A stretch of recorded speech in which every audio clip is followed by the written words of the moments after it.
22 years, a referee retiring in a couple of games' time. Delighted to say that. Should have done it earlier. Dermott Gallagher's with us. Do you know what made me love coming in? Because it's open house now. We can say what we like to. Are you going to be sad to retire?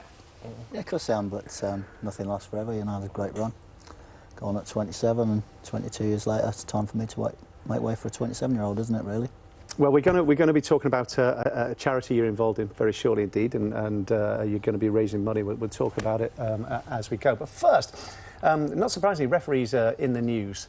And Jose Mourinho saying maybe there's Manchester United and do they never get a penalty there, and Sir Alex coming back. You've only given one penalty against Manchester United in all that time. 2, isn't it? Well, I'm told 1. 2. Never given United 1, and given 1 against United, which is this one here. It's just said 2. I'm listening to what they're telling me right now, and that's it. There's definite. I thought so. Yes. We wouldn't disagree, would we? Do you get influenced by what's said in the papers and Sir Alex saying, well, it's obviously on a referee, it's going to be pressure. Do you take all that in? Do you read the papers? No, I think when you're younger you do, because you're less resilient, aren't you? As you get older and you're more experienced, it comes with the territory, doesn't it? You accept that you're never going to be everybody's friend, and you have to accept that. But say there's an incident and you see it. I mean, I know it happens in an instant, but there's a million things that can go through your mind. Are you thinking, hang on, that's a penalty against Manchester United, and that's gone on? That must come into it a little bit, doesn't it? I don't think you have time to think about that, really. I think with penalties and, you know, big decisions, a lot of it is gut reaction. You know, you see something, you think, that's it, or, you know, you don't see enough to convince you. It's a bit like that. You'd never stop and think who it is. If you did that, you'd never referee a football match, would you, really? Sure. Well, you certainly wouldn't referee the Chelsea, Man United, you wouldn't do the big games if you made wrong decisions against those, would you? Because well, you wouldn't do many at all, to be honest. They give the bigger shouts, don't they?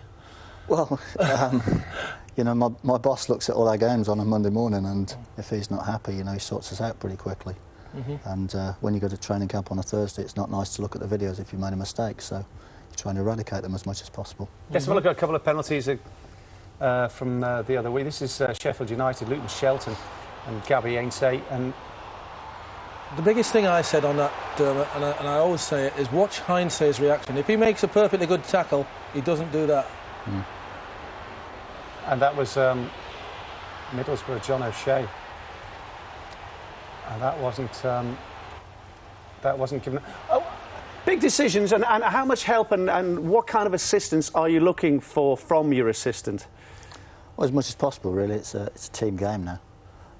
The first one, impossible for the assistant referee because he's so far across. And the referee, Rob Stiles was the referee that night. He came to training camp the next day on a Thursday morning. He was absolutely gutted. But he explained why he couldn't give it. You know, if you see Rob, he was running behind the play, he was square on.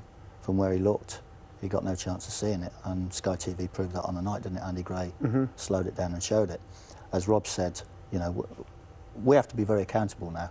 You know, we see something on the video, and the first person that's asked is the individual referee and said, you know, how did you see that? How did you rise to that decision?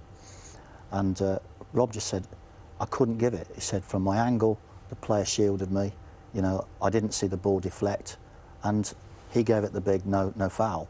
And really, once you do that, you just close the door to the linesman anyhow. Are the referees supportive when he turns up at the meeting and says, I've made a rick, or quietly you're thinking, glad it wasn't me? Come on, you're 2 weeks away from retirement now. You can say what you really mean. Without doubt, you're thinking, I'm glad it wasn't me. There's no doubt about that. Nobody wants to be on the X-rated videos on a Thursday morning. But, yeah, of course they're gutted. I mean, what you have to remember is, you know, if I referee on a Saturday, I don't want to wake up on Sunday morning and go on by the Sunday newspaper and be blasted all over the back pages and have to walk all around a small little town where everybody knows me. It's not nice. You can go to another town, though, can't you?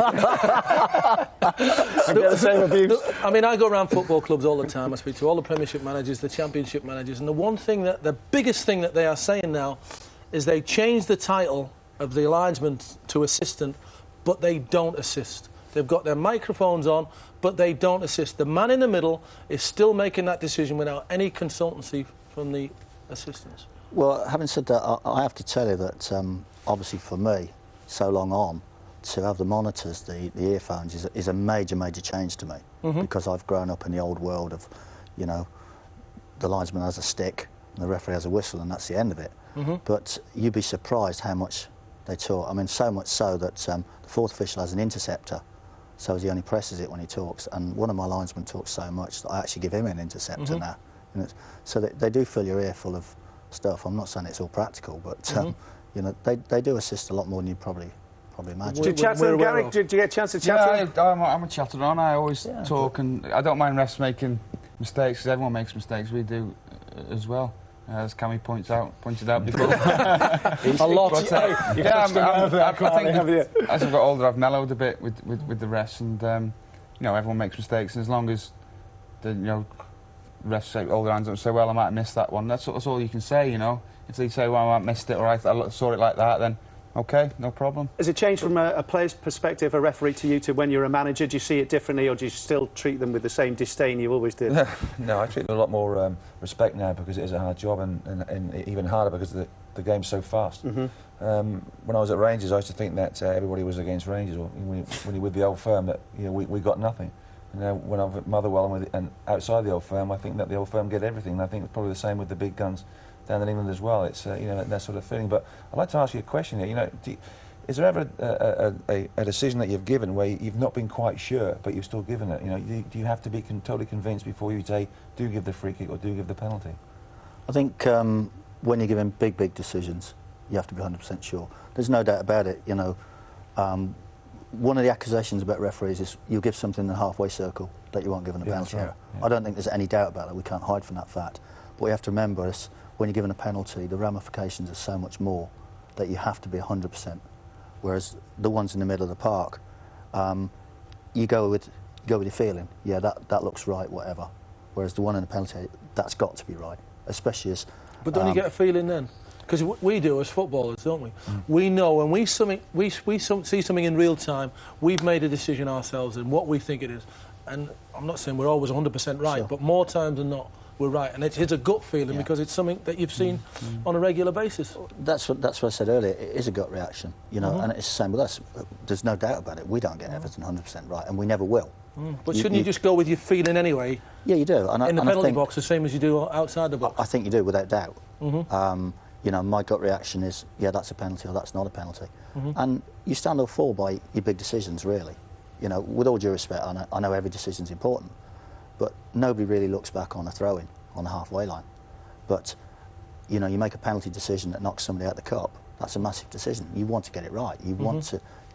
You're remembered as a referee, really, for the big decisions you've got wrong, not the big decisions you've got right. What? Who's the one player that's been the biggest pain in the neck throughout? Who's the one that you just think, oh no, I've got him this week?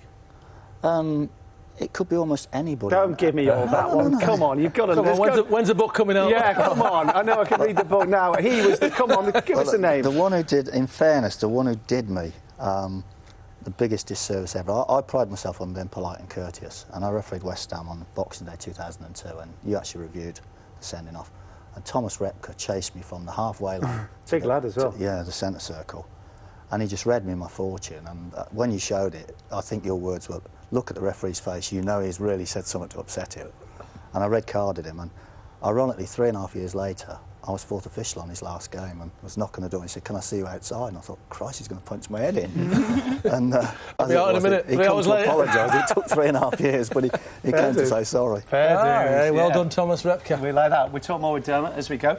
Let's just have a quick look at the Spurs goals from yesterday, because Spurs very much in